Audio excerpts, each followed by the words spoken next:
I don't know if anybody saw this coming. I would say no. I know nobody in this room saw it coming.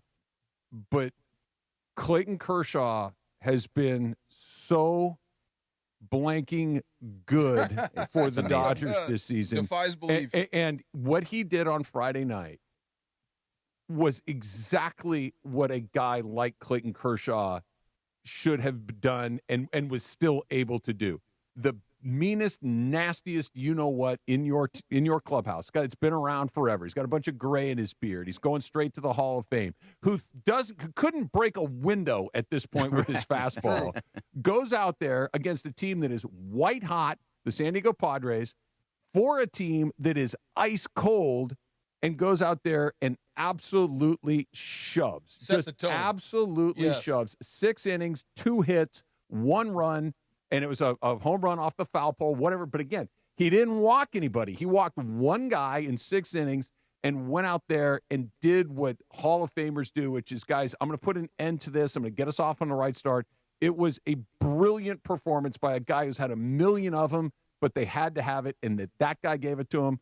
Awesome. That's what he's done his whole career. And we thought that this year, okay, we don't need him to be the stopper anymore. He's been that guy all year, like his entire career. And you finally thought, okay, you got Yamamoto and Snell and Glasnow and Sasaki and Sheehan and May. You got somebody else is going to step up and be that stopper all season long. Clayton Kershaw has been the stopper. Whenever they get on a losing streak, he comes in and he shoves and he does what he needs to do. To me, he is the closest thing in this game to Greg Maddux at this point, and it just feels like he just knows how to get guys out, and it's so nice. I was the exact opposite of this. I thought he was just here to get his 3,000. We all had him buried. Everybody strikeouts, did. And he was done. He is not at all. Yeah, he's on your postseason roster. You know this, right? Of course. Yeah, of course. But you got to choice. figure out where it is, what it looks like, because you can't hold 5 starters. It's stopper, starter, what have you. He is the perfect guy to lead off that series when you think about it, because of where you were and what the Padres thinking they were at the time. You needed that guy to go out there and prove everyone wrong and right at the same time, and he did. And it's so funny. I said, what did this fastball top out at? I bet it was 89, 90. Yeah. And It still wasn't got it much. by you. That's what I'm saying. That's pitching your blank off. Yeah. And he did. And look, Greg, you said something I think that's really noteworthy. We're trying to find a way to make sure he got enough innings to get his, 26 strikeouts to start the year, something like that. Something like that. Hey, is he going to get enough innings? Because he's not striking out a guy an inning like he used to. It's going to for him to get, let's say 4 strikeouts in a game. He's probably going to have to pitch 5 or 6 innings. He's just not won an inning like he was. Will there be enough innings? Will there be, when he finally does get it, does he just pull the ripcord and leave? And instead, he's been, okay, get ready for what I'm about to say. He might be their best pitcher all season long. Okay, it's probably still Yamamoto. Yep. But Yamamoto's kind of been up and down. Clayton Kershaw's had a clunker here or there, but as far as taking the ball every 5th or 6th day, he goes out there, he pitches you into the 5th or 6th inning, seemingly every time he goes. It's not vintage Kershaw to where, he had 10 strikeouts through 5. It's not that anymore, but you look at it, and it's like, yeah, he gave up 1 run in 5 innings again. He's just been remarkably consistent and able to do it. Now, I'm still terrified if he has to take the ball in a postseason game. Thought of that. Yeah. But my God, has he been good? He has been, and the way he competed on Friday night was so much fun to watch because it really was smoking. I don't mean it disrespectfully, smoke and mirrors. It was. I'm going to back foot a slider. I'm going to elevate a 90-mile-an-hour fastball. I'm going to get you looking up here to get you out down there. Soft contact all over the place. That's it was just a masterpiece. So who do you Constantly think off bounds. Who do you think this means more to this year in that clubhouse this year to win the World Series? It's got to be him because you weren't really a part of it last year. You know what I'm saying? It's got to mean more to him, and it seems like that's showing up a little bit. Might be. Yeah, and that's what he said from the outset. He wanted to be a part of a winner. So tell me that game that he pitched on Friday night against the Padres wouldn't be the ultimate way for him to end his career as a Dodger, as a major leaguer, in a NLCS game, in a World Series game. Go out there and do that. Have a game like that where even though he's not lighting it up, I just pitched for, it could be 5 innings. It doesn't even have to be just 5 innings. I give up a run, maybe no runs, didn't walk anybody, and gave my team a chance to win a game in the postseason.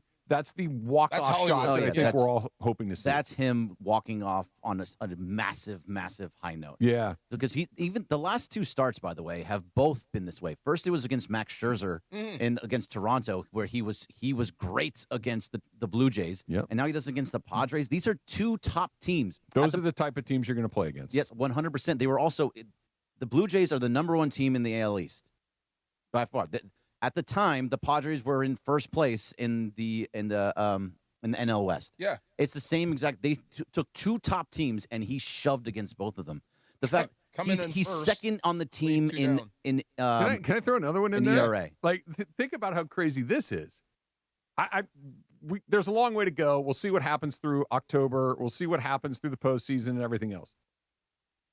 You need him. Yep. Like, and I'm talking about for next season. Like, this is one of these that Blake Snell, I don't know, Tyler Glasnow, I don't know. Next year? Yes. Oh. Like, you need a guy to come in. He's clearly able to go out there and get through it in a way that is useful. It's not cringy at all. He can't do it again. This is I don't know. What I'm saying is that if he continues to look like he's looked, you're going to blow up the Enterprise. I'm just saying, hey man, easy, Captain. Let's do it again. It really is up to him. Look at Scherzer and Verlander and these guys still going. And I'm looking at him over and over again. And the radar gun. And if he's healthy, yeah, and he wants to pitch, he will.